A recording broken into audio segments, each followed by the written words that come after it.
সুপ্রিয় শিক্ষার্থীবৃন্দ, সপ্তম শ্রেণীর বিজ্ঞান ক্লাসে সবাইকে স্বাগতম। আজকে আমরা বিজ্ঞান বইয়ের অনুসন্ধানী পাঠ অধ্যায় 5 অণুজীব জগৎ সম্পর্কে পড়ব। এই অধ্যায়ে নিচের বিষয়গুলো আলোচনা করা হয়েছে। অণুজীব, অণুজীব জগতের শ্রেণীবিভাগ, কিছু সাধারণ অণুজীবের পরিচয়, ভাইরাস ও ব্যাকটেরিয়া, ছত্রাক, শৈবাল ও অ্যামিবা, জীবের ভেতর বসত করা অণুজীব। তো প্রথমেই একটি মজার খাবারের কথা দিয়ে শুরু করা যাক। তোমরা নিশ্চয়ই দই খেয়েছো। যে কোনো বড় মুদি দোকান কিংবা মিষ্টির দোকানে গিয়ে জিজ্ঞেস করলেও দেখবে তাদের কাছে দই আছে। ঘরেও আমাদের অনেকের মা বাবা কিংবা বড় ভাই বোনেরা দই বানাতে পারে। কিভাবে দই তৈরি করা হয় জানো? যারা দই তৈরি করেন তারা হয়তো বলবেন দুধ থেকে দই তৈরি হয়। তাদের কথায় ভুল নেই, কিন্তু দুধ থেকে দই তৈরির পেছনে অদৃশ্য এক কারিগরের হাত রয়েছে, যেগুলোকে আমরা দেখতে পাই না। সেগুলো তরল দুধকে পরিবর্তন করে দই বানিয়ে ফেলে। এই অদৃশ্য কারিগর আর কেউ নয়, এক ধরনের অণুজীব। এই অধ্যায়ে আমাদের খালি চোখে দেখা যায় না যে বিস্ময়কর অণুজীব জগৎ, সেই অণুজীব জগৎ সম্পর্কে আমরা এখন জানবো। আমাদের চারপাশে আমরা ছোট বড় অনেক জীব দেখতে পাই। এগুলোর কেউ উদ্ভিদ, কেউ প্রাণী।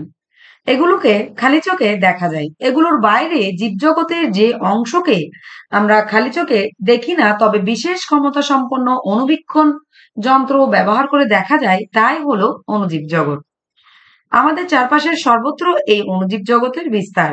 ঘরের বা স্কুলের আঙিনার সামান্য একটু মাটিতেও থাকতে পারে লক্ষ লক্ষ অণুজীব, যা কেবল অণুবীক্ষণ যন্ত্রেই দেখা যাবে। এগুলো যে কেবল আকারে ছোট তাই নয়, বরং এসব অণুজীবের গঠনও ভিন্ন।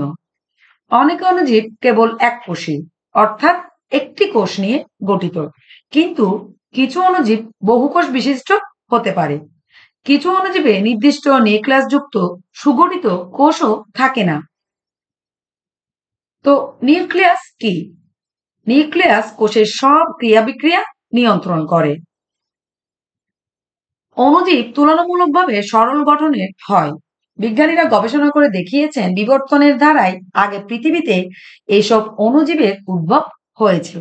তার মানে আমরা বলতে পারি বিবর্তনের ধারায় অন্যান্য জীবের তুলনায় অণুজীবের কিন্তু উদ্ভব আগে হয়েছে।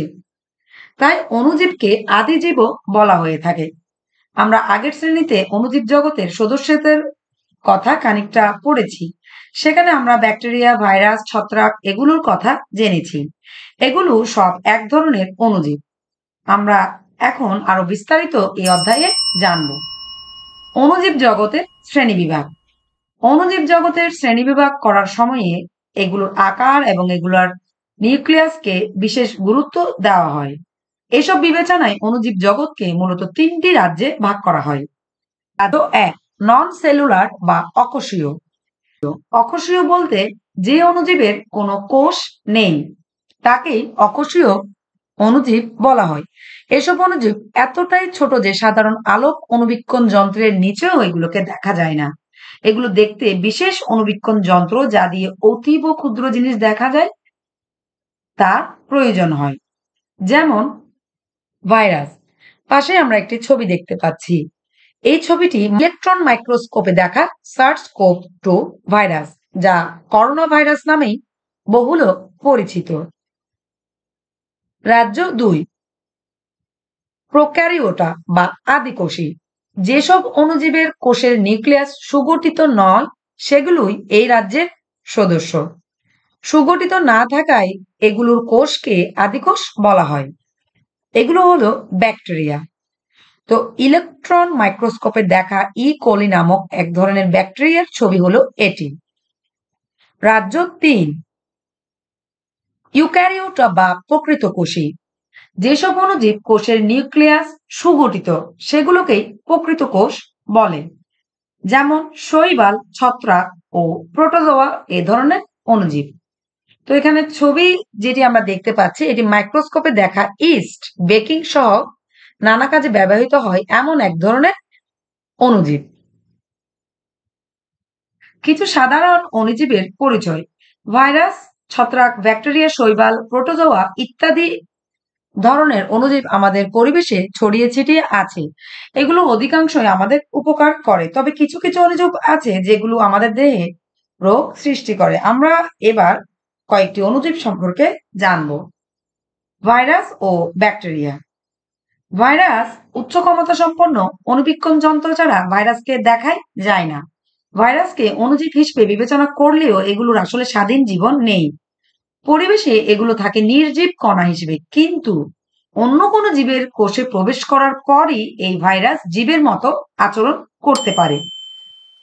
ভাইরাসের দেহে কোষ প্রাচীর, সুসংগঠিত নিউক্লিয়াস, সাইটোপ্লাজম ইত্যাদি কিছুই নেই, তাই ভাইরাস দেহকে অকোষীয় বলা হয়। এগুলো শুধু প্রোটিন আবরণ ও নিউক্লিক অ্যাসিড, ডিএনএ বা আরএনএ দিয়ে গঠিত। এগুলোর প্রোটিন আবরণ থেকে নিউক্লিক অ্যাসিড বের হয়ে গেলে এগুলো জীবনের সকল লক্ষণ হারিয়ে ফেলে। তবে অন্য জীবকোষে প্রবেশের পর যখনই সেগুলো প্রোটিন আবরণ ও নিউক্লিক অ্যাসিডকে একত্র করতে পারে, এগুলো জীবনের সব লক্ষণ ফিরে পায়। তার মানে আমরা বলতে পারি ভাইরাস কিন্তু নিজে একাভাবে জীবনের কোনো লক্ষণ সে নিজে পায় না, কিন্তু অন্য কোনো জীবিত প্রাণীর শরীরে যদি সে প্রবেশ করতে পারে, সাথে সাথে সে তার জীবনের সব লক্ষণ ফিরে পায়। অর্থাৎ জীবিত জীবদেহ ছাড়া বা জীবদেহের বাইরে এগুলো জীবনের কোনো লক্ষণ দেখায় না। এ কারণে ভাইরাস প্রকৃত পরজীবী। পরজীবী মানে হলো যেই জীব পরের উপর নির্ভর করেই কিন্তু তার কার্যাবলীগুলো সম্পন্ন করতে পারে। ভাইরাসের মধ্যে ব্যাকটেরিওফাস ভাইরাস একটি অতি পরিচিত ভাইরাস। এই যে ছবি আমরা এটি দেখতে পাচ্ছি, এটি হলো একটি ব্যাকটেরিওফাস ভাইরাসের ছবি। এটি এমন একটি ভাইরাস যেটি ব্যাকটেরিয়াকে ভক্ষণ করে, সেগুলোই হলো ব্যাকটেরিওফাজ। এগুলো ব্যাকটেরিয়া কোষে প্রবেশের পর জীবনের লক্ষণ প্রকাশ করে। চিত্রে এগুলোর গঠন সম্পর্কে ধারণা দেওয়া হলো। এর একটি মস্তক আছে, একটি কলার রয়েছে এবং পুচ্ছ আবরণী রয়েছে। নিচের দিকে এই 6টি পুচ্ছতন্তু আমরা দেখতে পাচ্ছি। এটি হলো একটি ব্যাকটেরিওফাজ ভাইরাসের ছবি। ভাইরাস গোলাকার, দণ্ডাকার, ব্যাঙাচির মতো ইত্যাদি আকৃতির হতে পারে। তবে ভাইরাস বাহিত রোগ বলতেই এই মুহূর্তে সবার আগে যে রোগটির কথা চলে আসে তা হলো কোভিড-19, যা প্রচলিত ভাষায় করোনা নামে পরিচিত। করোনা ভাইরাস আবার বিভিন্ন ধরনের হয়। এরকম একটি ধরন হলো SARS-CoV-2, যা মূলত কোভিড-19 রোগের জন্য দায়ী। কোভিড-19 হলে কি ধরনের উপসর্গ হয় তা তোমরা সবাই ইতিমধ্যে জানো। অবিশ্বাস্য দ্রুত গতিতে ছড়ায় এই রোগ। আক্রান্ত রোগীর সাধারণ সর্দি কাশি থেকে শুরু করে ফুসফুসের জটিলতর সমস্যা দেখা দিতে পারে। এমনকি গত কয়েক বছরে সারা পৃথিবীতে লক্ষ লক্ষ মানুষের মৃত্যু ঘটিয়েছে এই বিশেষ ধরনের করোনা ভাইরাস। ভাইরাস শুধু মানুষের জন্যই বিপদ ডেকে আনে তা নয়, মানুষ বা অন্যান্য প্রাণী ছাড়াও উদ্ভিদের অনেক রোগের জন্য দায়ী বিভিন্ন ভাইরাস। যেমন ধানের টুংরো, তামাকের মোজাইক রোগের জন্য কিন্তু ভাইরাস দায়ী। এ পর্যন্ত পড়ে মনে হতে পারে যে প্রকৃতিতে শুধুই রোগ দুর্ভোগ ডেকে আনা ছাড়া ভাইরাসের আর কোনো ভূমিকা নেই, কিন্তু কথাটা সত্য নয়। বরং প্রকৃতিতে ভারসাম্য রক্ষার জন্য অন্য সব জীবের মতো ভাইরাসেরও প্রয়োজন। সত্যি বলতে পৃথিবীতে বাস করা অসংখ্য ভাইরাসের মধ্যে খুব কম ভাইরাসই আমাদের রোগের কারণ ঘটায়। এবার আমরা ব্যাকটেরিয়া সম্পর্কে জানবো। এই যে ছবিগুলো দেখতে পাচ্ছি এগুলো কিন্তু বিভিন্ন ধরনের ব্যাকটেরিয়ার ছবি। ব্যাকটেরিয়ার কিছু কথা আমরা আগের শ্রেণীতে জেনেছি, এবার আমরা বিস্তারিত জানবো। ব্যাকটেরিয়া হলো আদি নিউক্লিয়াস যুক্ত অসবুজ এককোষী আণুবীক্ষণিক জীব। আণুবীক্ষণিক জীব হলো যে জীবগুলোকে অণুবীক্ষণ যন্ত্র ছাড়া দেখা যায় না। বিজ্ঞানী অ্যান্টনি ফন লিউয়েনহুক সর্বপ্রথম এই অণুবীক্ষণ যন্ত্র ব্যবহার করে ব্যাকটেরিয়া দেখতে পান। ব্যাকটেরিয়ার কোষ গোলাকার, দণ্ডাকার, কমা আকার, পেঁচানো ইত্যাদি ধরনের হতে পারে। এই যে আমরা বিভিন্ন ধরনের ব্যাকটেরিয়া এখানে দেখতে পাচ্ছি, গোলাকার, দণ্ডাকার, কমা আকার, পেঁচানো। তো গোলাকার আকৃতির যে ব্যাকটেরিয়া দেখতে পাচ্ছি এখানে ছবি যেটি তোমরা দেখতে পাচ্ছ 1 নম্বর ছবিটিতে, এটি হলো কক্কাস। এগুলো এককভাবে অথবা দল বেঁধে থাকতে পারে, যেমন নিউমোনিয়া রোগ সৃষ্টিকারী ব্যাকটেরিয়া যেগুলোকে নিউমোকক্কাস বলা হয়। 2 নম্বর ছবিটি যেটি আমরা দেখতে পাচ্ছি ব্যাসিলাম। এরা দেখতে লম্বা দণ্ডের ন্যায়, ধনুষ্টঙ্গার, রক্তামাশা ইত্যাদি রোগ কিন্তু এরাই সৃষ্টি করে। এই যে 2 নম্বর যে ছবিটি তোমরা দেখতে পাচ্ছ এটি হলো ব্যাসিলাস ব্যাকটেরিয়া। 3 নম্বর ব্যাকটেরিয়ার ছবিটি কিন্তু কমা আকৃতির। তো এই কমা এগুলো বাঁকা দণ্ডের মতো আকৃতির। মানুষের কলেরা রোগের জন্য কিন্তু এই ব্যাকটেরিয়া দায়ী। তো প্যাচানো স্পাইরিলাম যে ব্যাকটেরিয়া আমরা দেখতে পাচ্ছি, এ ধরনের ব্যাকটেরিয়া আর আকৃতিটি কিন্তু প্যাঁচানো হয়। ইঁদুরের কামড় থেকে অনেক সময় এ ধরনের ব্যাকটেরিয়া আমাদের শরীরে ঢুকে জ্বর সহ বিভিন্ন উপসর্গ তৈরি করে। ব্যাকটেরিয়া সরল আণুবীক্ষণিক জীব হলেও সেগুলোর কিন্তু একটি সুগঠিত কোষীয় গঠন রয়েছে। নিচে একটি ছবি তোমরা এখানে দেখতে পাচ্ছ। এটি হলো ব্যাকটেরিয়ার কোষীয় গঠনের একটি সাধারণ চিত্র। তো ভাইরাসে আমরা পড়েছি ভাইরাসের কিন্তু কোনো কোষ নেই, কিন্তু ব্যাকটেরিয়ার একটি কোষীয় গঠন রয়েছে। এবার আমরা সেটি জানবো। এসব কোষের এমন কিছু বৈশিষ্ট্য রয়েছে যা প্রকৃত কোষী বা অকোষীয় অন্য জীবে পাওয়া যাবে না। ব্যাকটেরিয়া আদিকোষী জীব, এর অর্থ এসব কোষের নিউক্লিয়াস সুগঠিত নয়। কোষ বিজ্ঞান অধ্যায়ে আমরা জেনেছি একটি আদর্শ নিউক্লিয়াসের নিজস্ব পর্দা থাকে, যা ওই নিউক্লিয়াসটিকে কোষের অন্যান্য অংশ থেকে আলাদা করে রাখে। কিন্তু ব্যাকটেরিয়ার ক্ষেত্রে এমনটা হয় না। সেগুলোর মূল নিউক্লিয়ার বস্তু তথা ডিএনএ কোষের প্রোটোপ্লাজমে অবস্থান করে। এগুলোকে নিউক্লিয়েট বলা হয়। তার মানে এই যে অংশটি তোমরা দেখতে পাচ্ছ ছবিতে, এটি হলো নিউক্লিয়েট। এবং এখানে আমরা একটি ব্যাকটেরিয়ার গঠনের অর্থাৎ কোষীয় গঠনের বিভিন্ন অংশগুলো দেখতে পাচ্ছি, যেমন ফ্লাজেলা, রাইবোসোম, সাইটোপ্লাজম, নিউক্লিয়েট, কোষ প্রাচীর, কোষ ঝিল্লি, ক্যাপসুল, পিলি, প্লাজমিড। এবার আমরা এই বিভিন্ন অংশগুলোর বর্ণনা সম্পর্কে জানবো। আরেকটি খুবই গুরুত্বপূর্ণ বিষয় হচ্ছে ব্যাকটেরিয়া কোষে সেগুলোর মূল নিউক্লিয়ার বস্তু ছাড়াও বৃত্তাকার এক বা একাধিক ডিএনএ দিয়ে তৈরি গঠন থাকে এবং এগুলোকে বলা হয় এই প্লাজমিড। আমরা জেনেছি যে নিউক্লিয়াস কোষের সব ক্রিয়া বিক্রিয়া নিয়ন্ত্রণ করে। এটি সে করে ডিএনএ এর মাধ্যমে। ডিএনএ এর মধ্যে তো সবকিছু নিয়ন্ত্রণ করার অনেক তথ্য, আলাদা আলাদা তথ্য নিয়ন্ত্রণের জন্য ডিএনএ এর আলাদা আলাদা যে অংশ কাজ করে সেগুলোকে জিন বলে। এই প্লাজমিড, এই যে প্লাজমিড তোমরা দেখতে পাচ্ছ, এই প্লাজমিডের মধ্যেও কিন্তু কিছু জিন থাকে। তো উপরের ক্লাসে তোমরা এই সম্পর্কে আরো বিস্তারিত জানবে। তবে একটি বিষয়, এই প্লাজমিডের ভিতরে যে জিন থাকে সেই জিন ডিএনএ এর একটি অংশ যা জীবের বৈশিষ্ট্য নিয়ন্ত্রণ করে। তার মানে আমরা বলতে পারি এই যে প্লাজমিড, এই প্লাজমিডের ভেতরেই কিন্তু জিন থাকে এবং এই জিন ডিএনএ এর একটি অংশ যা জীবের বৈশিষ্ট্য নিয়ন্ত্রণ করে। আবার এই প্লাজমিডে অবস্থিত জিন থেকে এমন কিছু প্রোটিন, এই জিন থেকে এমন কিছু প্রোটিন তৈরি হয় যেগুলো ব্যাকটেরিয়াকে নানান বৈশিষ্ট্য ও সক্ষমতা প্রদান করে। যেমন ব্যাকটেরিয়ার শত্রু হচ্ছে ভাইরাস, প্লাজমিডে থাকা এই জিন ভাইরাসের মতো শত্রুর মোকাবেলা করে। এছাড়া ব্যাকটেরিয়াকে মারার জন্য আমরা যেসব ওষুধ ব্যবহার করি সেগুলো বিরুদ্ধ এই প্লাজমিড ভূমিকা রাখে। তার মানে আমরা বলতে পারি এই ব্যাকটেরিয়ার কোষীয় গঠনে এই প্লাজমিড কিন্তু খুবই গুরুত্বপূর্ণ। তোমরা হয়তো জেনেটিক ইঞ্জিনিয়ারিং নামে জীববিজ্ঞানের একটি গুরুত্বপূর্ণ শাখার নাম শুনে থাকবে। জীবের বৈশিষ্ট্য নিয়ন্ত্রণ করে যে জিন, সেগুলোর ভেতরে পরিবর্তন এনে নতুন বৈশিষ্ট্য সম্পন্ন জীব তৈরির বিষয়টি বিজ্ঞানীদের জন্য সম্ভব করেছে জেনেটিক ইঞ্জিনিয়ারিং। তো এই জেনেটিক ইঞ্জিনিয়ারিং বিষয়টি কি? মূলত আমরা কিছুক্ষণ আগে যে জিন বিষয়টি জানলাম, মূলত এই জিন হলো জীবের বৈশিষ্ট্য নিয়ন্ত্রণ করে এবং এই জিনের ভেতরে পরিবর্তন এনে নতুন আরেকটি বৈশিষ্ট্য সম্পন্ন জীব তৈরি করাই হলো জেনেটিক ইঞ্জিনিয়ারিং। জিন থেকে জেনেটিক, অর্থাৎ একটি জিন থেকে তার কিছুটা বৈশিষ্ট্য পরিবর্তন করে নতুন একটি বৈশিষ্ট্য সম্পন্ন জীব তৈরি করার প্রক্রিয়া হলো জেনেটিক ইঞ্জিনিয়ারিং। এই জেনেটিক ইঞ্জিনিয়ারিং বিকাশে প্লাজমিড গুরুত্বপূর্ণ ভূমিকা রেখেছে। ডিএনএ ছাড়াও ব্যাকটেরিয়ার কোষের ভেতর অন্যান্য জীবকোষের মতোই mitochondria, ribosome, Golgi body, endoplasmic reticulum ইত্যাদি অঙ্গাণু থাকে। ব্যাকটেরিয়ার কোষ প্রাচীর থাকে, তবে প্রতিকূল পরিবেশ থেকে বাঁচার জন্য কিছু ব্যাকটেরিয়ার কোষ প্রাচীরের উপরে আরো একটি আবরণ থাকে যা তাকে প্রতিকূল পরিবেশ থেকে রক্ষা করে। একে বলা হয় ক্যাপসুল। ক্যাপসুল মূলত শর্করার আবরণ যা সহজে ভেদ করা যায় না। যেসব ব্যাকটেরিয়ায় ক্যাপসুল আবরণ থাকে সেগুলোর সংক্রমণে আমাদের অসুখ বিসুখ হলে এর চিকিৎসা তুলনামূলকভাবে কঠিন হয়, কারণ আমরা যেসব ওষুধ খাই তাকে ব্যাকটেরিয়ার কোষের ভেতরে ঢুকতে বাধা দেয় এই ক্যাপসুল আবরণ। ব্যাকটেরিয়ার চলাচল সহযোগিতা করার জন্য কোষ প্রাচীরের সঙ্গে ফ্লাজেলা নামের সুতার মতো অসংখ্য বিস্তারণ থাকে।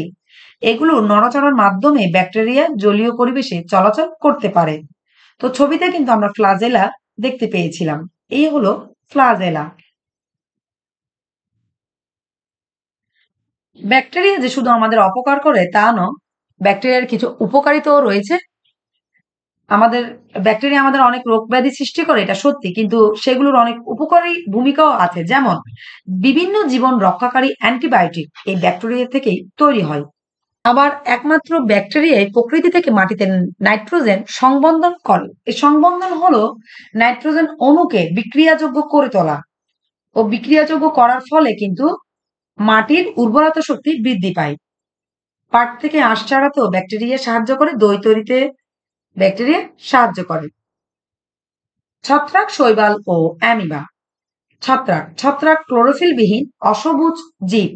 অসবুজ হলো ছত্রাকের শরীরে কিন্তু কোনো ক্লোরোফিল নেই বলে এটি একেবারে অসবুজ।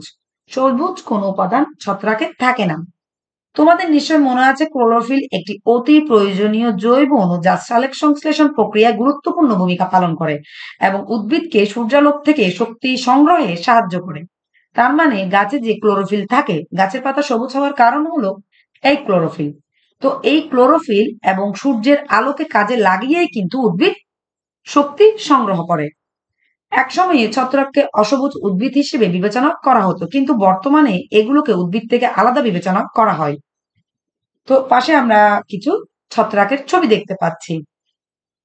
ক্লোরোফিলের অভাবে এগুলো সালোক সংশ্লেষণ করতে পারে না, কারণ আমরা জানি সালোক সংশ্লেষণ প্রক্রিয়ায় কিন্তু ক্লোরোফিলের গুরুত্বপূর্ণ ভূমিকা রয়েছে। ক্লোরোফিল সূর্যের আলোর সাহায্যে কিন্তু এই সালোক সংশ্লেষণ প্রক্রিয়াটি সম্পন্ন হয়। তাই অন্য জীব বা জীবের অংশ বিশেষের উপর নির্ভর করে খাদ্য গ্রহণ করে। তার মানে এটি যে ছত্রাকের বৈশিষ্ট্য হলো পরভোজী বৈশিষ্ট্য, পরের উপর সে নির্ভরশীল, অথবা মৃতজীবের অবশিষ্ট জৈব বস্তু থেকে সেগুলো পুষ্টি গ্রহণ করে। মৃতজীবী বৈশিষ্ট্য, তার মানে ছত্রাক হতে পারে পরভোজী কিংবা মৃতজীবী। পরভোজী ছত্রাক বাসি ও পচা খাদ্যদ্রব্য, ফলমূল, শাকসবজি, ভেজা রুটি, চামড়া, গোবর ইত্যাদিতে জন্মায়। মৃতভোজী ছত্রাক মৃতজীব দেহ বা জৈব পদার্থ সমৃদ্ধ মাটিতে জন্মায়। তো পাশে যে ছবিটি আমরা দেখতে পাচ্ছি, ছত্রাকের আকার অণুবীক্ষণিক কিংবা বৃহৎ হতে পারে। রুটি ফলানোর কাজে ব্যবহার করা ইস্ট কেবল অণুবীক্ষণ যন্ত্রে দেখা যায়। সাধারণভাবে আমরা যে ব্যাঙের ছাতা যে দেখি সেটি হলো অ্যাগারিকাস। এটি হলো বেশ বড় এবং আমরা সেগুলোকে সহজেই দেখতে পাই। এটিও এক ধরনের ছত্রাক। ছত্রাকে সুগঠিত নিউক্লিয়াস থাকে। এগুলোর কোষ প্রাচীরে কাইটিন নামের বিশেষ উপাদান থাকে যা সেগুলোকে বাইরের প্রতিকূল পরিবেশ থেকে বা অন্য জীবাণুর আক্রমণ থেকে রক্ষা করে। তো এই ছত্রাকের কিছু উপকারিতাও রয়েছে। ছত্রাক অত্যন্ত গুরুত্বপূর্ণ অণুজীব। পেনিসিলিন নামের অ্যান্টিবায়োটিকের নাম হয়তো তোমরা অনেকে শুনে থাকবে। অ্যান্টিবায়োটিক হচ্ছে এমন ওষুধ যা সাধারণত ব্যাকটেরিয়ার বিরুদ্ধে কাজ করে। আলেকজান্ডার ফ্লেমিং নামের এক বিজ্ঞানী পৃথিবীর প্রথম অ্যান্টিবায়োটিক ওষুধ পেনিসিলিন আবিষ্কার করেন পেনিসিলিয়াম নামক এক ধরনের ছত্রাক থেকে। পাউরুটি তৈরিতে ইস্ট নামের ছত্রাক ব্যবহার করা হয়। কোষ বিভাজনের মাধ্যমে ইস্ট দ্রুত সংখ্যা বৃদ্ধি করে এবং এর ফলে যে শ্বাসক্রিয়া হয় তার থেকে সৃষ্ট প্রচুর পরিমাণের কার্বন ডাই অক্সাইডের বুদবুদ আটার খামিরে ভরে যায়, তাই খামিরের আয়তন বৃদ্ধি পায়, অর্থাৎ খামির ফুলে যায়। তাই আমরা যে পাউরুটি খাই তা যথেষ্ট নরম হয়। তার মানে বুঝলে তো, ইস্ট পাউরুটি তৈরিতে ব্যবহার করার পেছনে কারণ হলো এই পাউরুটিটাকে ফুলিয়ে অর্থাৎ খামিরের আয়তন বৃদ্ধি করে এটি যথেষ্ট পরিমাণে ফুলে ওঠে এবং আমরা খুব নরম পাউরুটি খেতে পারি। ইস্ট ভিটামিন সমৃদ্ধ বলে ট্যাবলেট হিসেবেও ব্যবহার করা হয়। অ্যাগারিকাস নামক এক ধরনের মাশরুম মজাদার খাদ্য বলে বিবেচিত। বর্তমানে আমাদের দেশেও বহু দেশে এর চাষ করা হচ্ছে এবং এটি মজাদার খাদ্য হিসেবে অনেক দেশে কিন্তু অনেকের খুব প্রিয় একটি খাবার। আবর্জনা পচিয়ে মাটিতে মিশিয়ে জৈব সার তৈরিতেও ছত্রাকের বড় ভূমিকা রয়েছে। তার মানে মৃতজীবী যে ছত্রাক রয়েছে আবর্জনা পচিয়ে সেখানে কিন্তু কিছু ছত্রাকের জন্ম হয় এবং ওই ছত্রাক থেকে জৈব সার তৈরি করা হয় যা মাটির উর্বরতা শক্তি বৃদ্ধি করে। ছত্রাকের কিছু অপকারিতাও রয়েছে। অনেক রকমের ছত্রাক রয়েছে যেগুলো মানুষ, জীবজন্তু ও উদ্ভিদের অনেক রোগের জন্য দায়ী। যেমন দাঁত, চুলি ও মানুষের শ্বাসনালীর সংক্রমণে ছত্রাকের ভূমিকা থাকে। ছত্রাক আলু, পাট, আখ প্রভৃতি গুরুত্বপূর্ণ ফসলের রোগ সৃষ্টি করে। এছাড়া এই ছত্রাক সহজে কাঠ ও বেত বা বাঁশের আসবাবপত্র পচিয়ে ফেলতে পারে। তো ছত্রাকের এই সংক্রমণ প্রতিরোধে আমরা কি কি করতে পারি এই বিষয়গুলো সম্পর্কে আমরা এখন জানবো।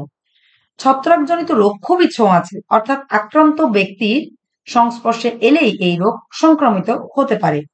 এসব রোগ থেকে নিরাপদ থাকতে যা যা করা দরকার: ছত্রাকজনিত রোগে আক্রান্ত ব্যক্তির জিনিসপত্র ব্যবহার না করা, ছত্রাকজনিত রোগে আক্রান্ত ব্যক্তির সংস্পর্শে কম আসা, ছত্রাক আক্রান্ত উদ্ভিদে ওষুধ ছিটানো বা উদ্ভিদ তুলে পুড়িয়ে ফেলা। তো এগুলো করার মাধ্যমে কিন্তু আমরা ছত্রাকজনিত রোগ থেকে বাঁচতে পারি। শৈবাল, এই যে পাশে আমরা একটি শৈবালের ছবি দেখতে পাচ্ছি, এগুলো হলো দৈত্যাকার ক্যালব বা এগুলো কিন্তু গভীর সমুদ্রে জন্মায়। তো শৈবাল ক্লোরোফিল যুক্ত, এ কারণে এই শৈবালের পাতাগুলো কিন্তু সবুজ রঙের। ক্লোরোফিল যুক্ত ও সবুজী উদ্ভিদ সদৃশ এই জীবটি হলো শৈবাল। শৈবালকে পুরোপুরি উদ্ভিদ হিসেবে গণ্য করা যায় না, কারণ সেগুলোর মূল, কাণ্ড ইত্যাদি পুরোপুরি উদ্ভিদের মতো নয়। এরা মাটি, পানি ও অন্যান্য গাছের উপর জন্মায়। সবুজ ও লাল, বাদামি ইত্যাদি রঙের শৈবাল দেখা যায়। আকার আকৃতির দিক থেকে শৈবালের বৈচিত্র্য অবাক করার মতো। কেবল অণুবীক্ষণ যন্ত্রের সাহায্য ছাড়া দেখা যায় না এমন শৈবাল যেমন রয়েছে, এগুলোকে বলা হয় মাইক্রো অ্যালগাই বা ক্ষুদ্র শৈবাল। পাশে আমরা একটি ছবি দেখতে পাচ্ছি, এগুলো হলো কেবল অণুবীক্ষণ যন্ত্র দিয়ে দেখা যাবে এমনই ক্ষুদ্র শৈবাল। অপরদিকে অনেক বৃহৎ শৈবালও রয়েছে যেগুলো সমুদ্রে জন্মায় এবং গড়ে 100 ফুটের মতো লম্বা হয়। এগুলোকে বলা হয় ক্যালপ। শৈবালের গঠন: শৈবাল এককোষী কিংবা বহুকোষী হতে পারে। অনেকগুলো কোষ মিলে এগুলো শিকলের মতো গঠন নিতে পারে। প্রায় উদ্ভিদের মতো দেখতে অনেক বড় শৈবালও রয়েছে।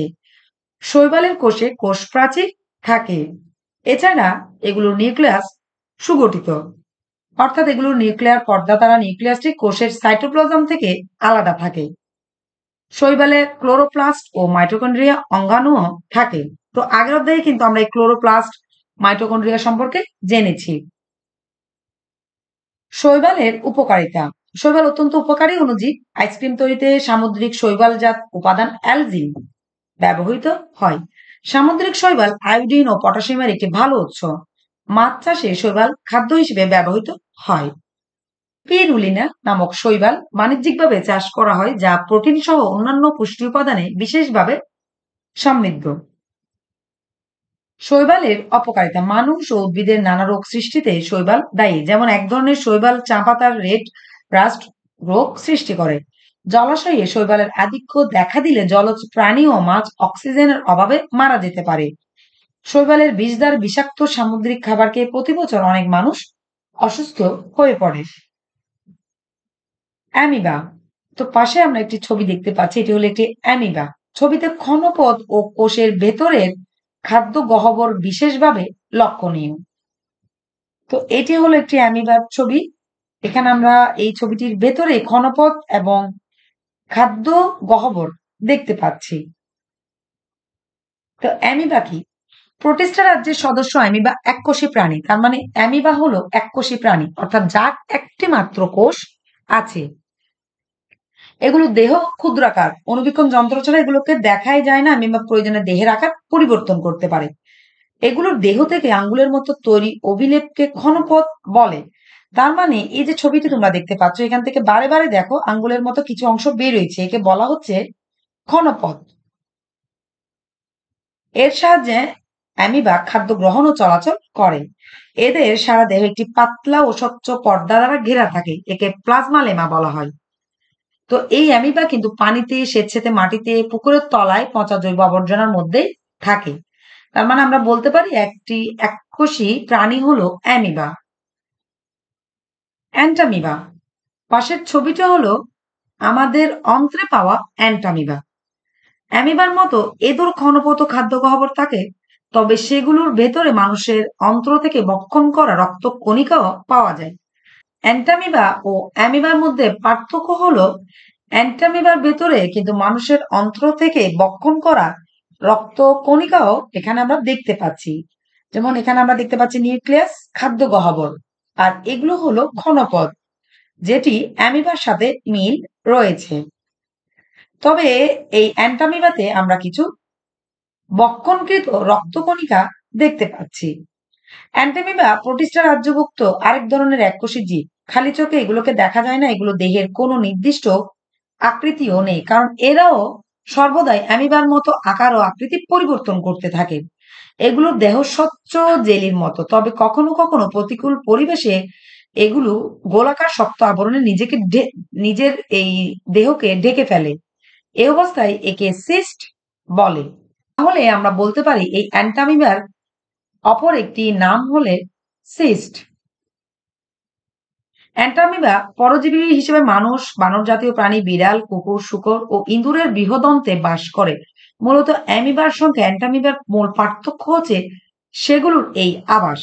অ্যামিবা স্বাদু পানিতে মুক্ত জীব হিসেবে অবস্থান করে, কিন্তু অ্যান্টামিবা অন্য জীবের ভেতর আন্তরিক পরজীবী হিসেবে বাস করে। তার মানে অ্যামিবা বাস করে স্বাদু পানিতে মুক্ত জীব হিসেবে। এই অ্যামিবা কিন্তু অন্য কোনো জীবের ভেতরে থাকে না, কিন্তু অ্যান্টামিবা অন্য জীবের শরীরের ভেতরে আন্তরিক পরজীবী অর্থাৎ অন্ত্রে বাস করে। এগুলো মানুষের এক ধরনের আমাশয় রোগের জন্য দায়ী। অ্যান্টামিবা কোষ বিভাজন ও অণুবীজ সৃষ্টির মাধ্যমে বংশবৃদ্ধি করে। যে পদ্ধতিতে একটি স্পোর বা অণুবীজ বহুখণ্ডে বিভাজিত হয় তাকে স্পোরুলেশন বলে। অ্যান্টামিবা কোষের প্রোটোপ্লাজম বহুখণ্ডে বিভক্ত হয়ে ক্ষুদ্র ক্ষুদ্র অণুবীজ বা স্পোর গঠন করে। স্বাস্থ্য ঝুঁকি সৃষ্টিতে অণুজীবের ভূমিকা। মানুষ ও অন্যান্য জীবের অনেক অসুখ বিসুখের কারণ হচ্ছে এই অণুজীব। ব্যাকটেরিয়া, ভাইরাস, ছত্রাক আমাদের শরীরে প্রবেশ করে আমাদের অসুস্থ করে তোলে। ব্যাকটেরিয়া, জীবাণু দেহাভ্যন্তরে বিভিন্ন প্রক্রিয়ায় প্রবেশ করতে পারে। অপরিষ্কার হাত জীবাণুর জন্য একটি সুবিধাজনক বাহন, যার মাধ্যমে খুব সহজেই মুখগহ্বরে ঢুকে যেতে পারে। আমরা যে জামা কাপড় ব্যবহার করি তাতে লেগে ব্যাকটেরিয়ার স্পোর স্থানান্তরিত হতে পারে। বাতাসে যে ধুলাবালি উড়ে বেড়ায় তার সঙ্গে অতি সহজেই ব্যাকটেরিয়া বা তার স্পোর এক স্থান থেকে অন্য স্থানে যেতে পারে। হাত মেলানোর মাধ্যমেও কিন্তু ব্যাকটেরিয়া একজন থেকে অন্যজনে খুব সহজেই স্থানান্তরিত হতে পারে। পচা ও বাসি খাদ্যের মাধ্যমে জীবাণু খুব সহজেই ছড়ায়। আমাদের দেশে প্রতি বছরই প্রচুর মানুষ আক্রান্ত হয় কলেরা ও টাইফয়েড রোগে। এগুলো ব্যাকটেরিয়া জনিত রোগ। ব্যাকটেরিয়ার বাইরে সবচেয়ে বেশি ক্ষতিকর রূপে আবির্ভূত হয় ভাইরাস। যেমন এই এইডস নামক রোগ হয় এইচআইভি ভাইরাসের কারণে। আবার 2020 সালে সারা পৃথিবীতে কোভিড-19 অতিমারি ছাড়িয়েছিল সার্স কোভিড-2 নামের ভাইরাসের মাধ্যমে। মাম্পস, হাম, বসন্ত ইত্যাদিও খুবই কষ্টকর ভাইরাসজনিত রোগ। ভাইরাসজনিত এসব রোগ হাঁচি, কফ, থুতু ও কাশির মাধ্যমে অর্থাৎ সর্দি কাশির মাধ্যমে বাতাসে প্রবাহিত হয়ে ছড়ায়, আমাদের শ্বাসনালীতে প্রবেশ করে। ভাইরাস দ্বারা আক্রান্ত হলে অনেক সময় 2-4 দিনে এমনি রোগ সেরে যায়, তবে কিছু মারাত্মক রোগ আছে যার জন্য দীর্ঘমেয়াদী চিকিৎসার প্রয়োজন হয়। এইডস রোগ একবার হলে এর কিন্তু কোনো নিরাময় নেই। অসুস্থ লোকের রক্ত গ্রহণ, মাদক গ্রহণ, একসই বহু লোকের ইনজেকশন গ্রহণ ও অনিয়ন্ত্রিত যৌন সম্পর্ক থেকে এই রোগ ছড়ায়। ডেঙ্গু জ্বর, কোভিড-19 ইত্যাদি রোগও অনেক মানুষের মৃত্যুর কারণ। একটা সময় ভাইরাস, ব্যাকটেরিয়া ও অ্যান্টামিবা জনিত রোগ খুবই ভয়াবহভাবে ছড়িয়ে যেত। নিরাপদ পানির অভাবে এমন হতো। যেখানে সেখানে মলমূত্র ত্যাগের কারণেও এ ধরনের সমস্যার সৃষ্টি হয়। এসব মলমূত্রে যে জীবাণু থাকে তা ভক্ষণকারী অন্য জীব এগুলোকে ছড়িয়ে দেয়। এছাড়া বৃষ্টি বা জোয়ারের পানিতে এগুলো দূর দূরান্তে ছড়িয়ে পড়ে। পরিবেশ পরিচ্ছন্ন রাখার মাধ্যমে সঠিক স্বাস্থ্যবিধি মেনে চললে আমরা এসব রোগ ব্যাধি অনেকগুলোকে প্রতিরোধ করতে পারি। নিচে আমরা এই সম্বন্ধে আরো বিষয় জানবো। মানবদেহে অণুজীব সৃষ্ট স্বাস্থ্য ঝুঁকি প্রতিরোধ ও প্রতিকার। স্বাস্থ্য ঝুঁকি প্রতিরোধ এবং প্রতিকার সম্পর্কে আমরা এখন জানবো।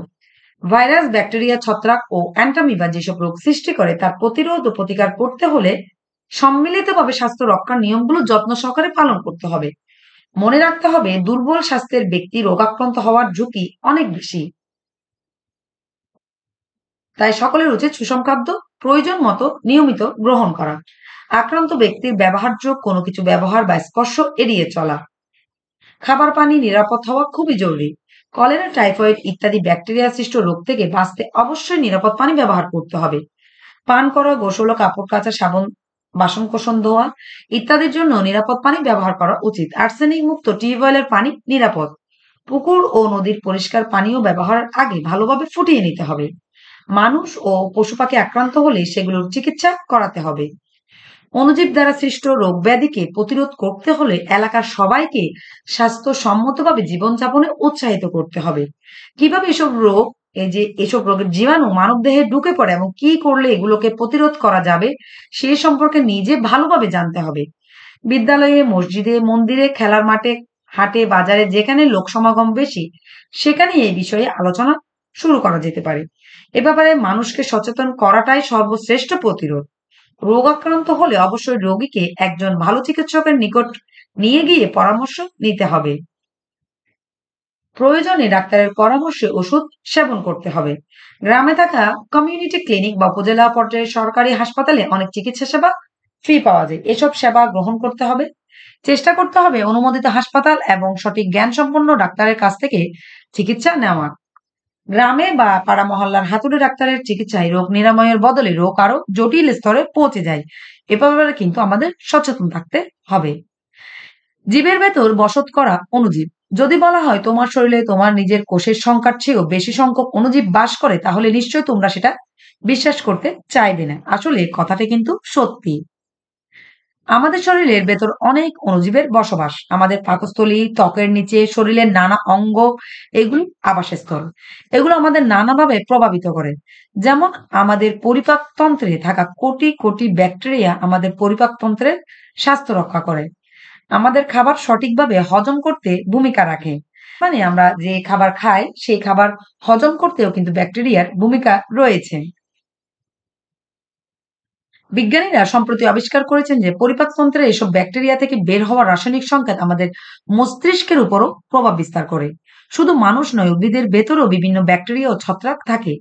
এরকম একটি চমৎকার উদাহরণ হচ্ছে অ্যান্ডোফাইট। অ্যান্ডোফাইট হচ্ছে এমন সব ব্যাকটেরিয়া ও ছত্রাক যেগুলো উদ্ভিদের কোষের ভেতর বসবাস করে কিন্তু তাদের বিশেষ কোনো ক্ষতি করে না।